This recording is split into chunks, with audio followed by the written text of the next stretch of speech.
ये नारी है, पुरुष है, बच्चा है, बच्ची, ये कोई मायने नहीं रखता है। आप एक आत्मा हो, आप एक जीवात्मा हो, बात खत्म।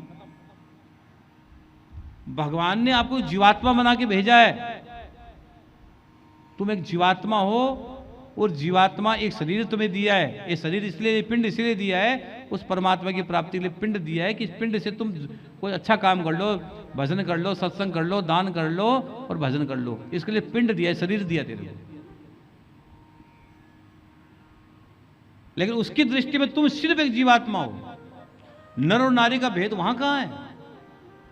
जहां जाकर सब भेद खत्म हो जाते हैं वही तो परमात्मा है। अगर भेद रह गया तेरे मन में तो भी बहुत दूर बैठा है, तो बहुत दूर है, भेद नहीं। तो यहां कथा सिखाती है हमें कि व्यास जी को देख कपड़े पहन लिए और सुखदेव जी को एक युवा बच्चा निकल गया, कोई कपड़े न पहने।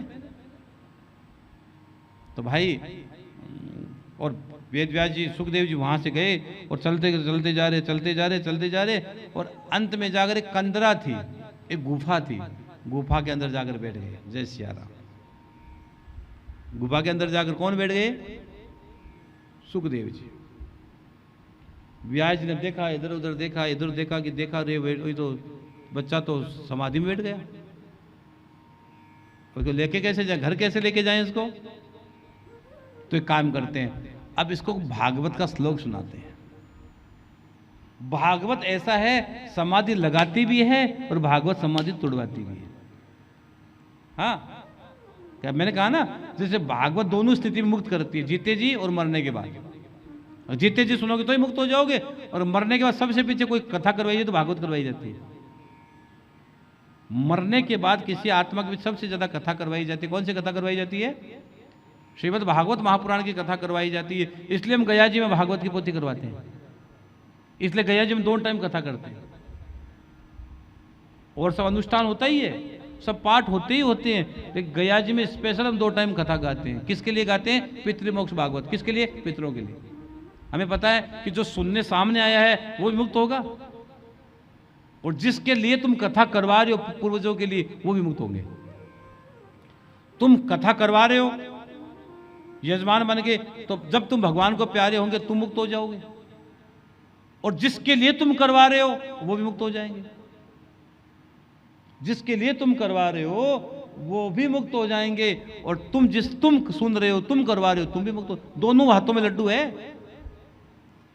हाँ, भागवत से दोनों हाथों में लड्डू है। एक हाथ में लड्डू वाला खेल नहीं है यहाँ।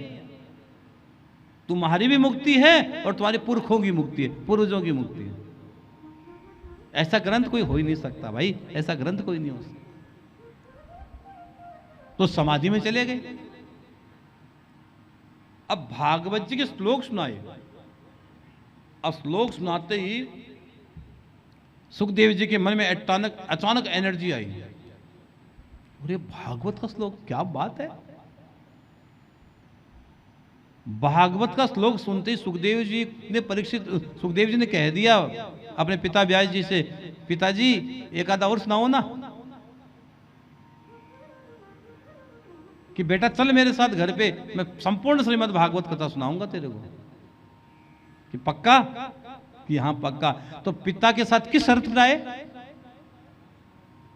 पिता के साथ घर पे कैसे आए? कथा के लिए।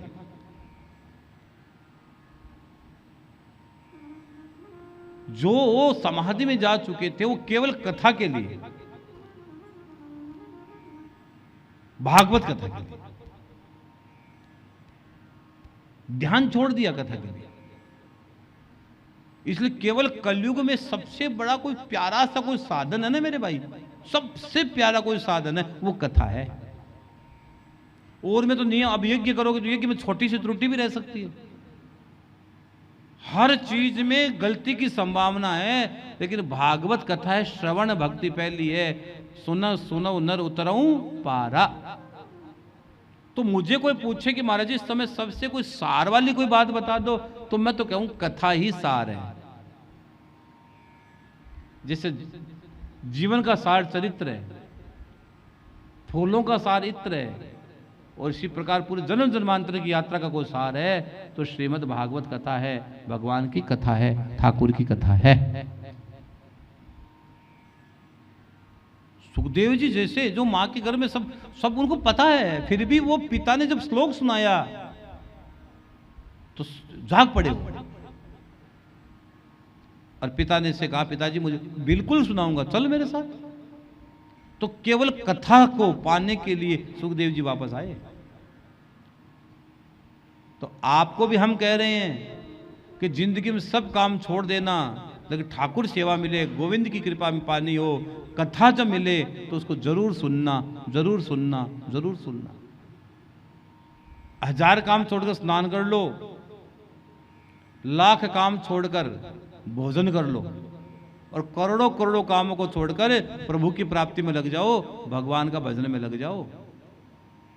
और मैं आपको सच कह रहा हूं, भगवान से प्रार्थना करना, गोविंद बार बार मुझे नहीं आना है। आज भी इतने लोग हैं, आप लोगों से पूछे कोई कि भैया वापस दुनिया में आना चाहोगे, तो लगभग लोग तो हार चुके हैं कि भगवान बस अब नहीं आना है। अभी तो कलयुग आया है, ये 28वां कलयुग है, इससे पहले 27 कलयुग आकर चले गए।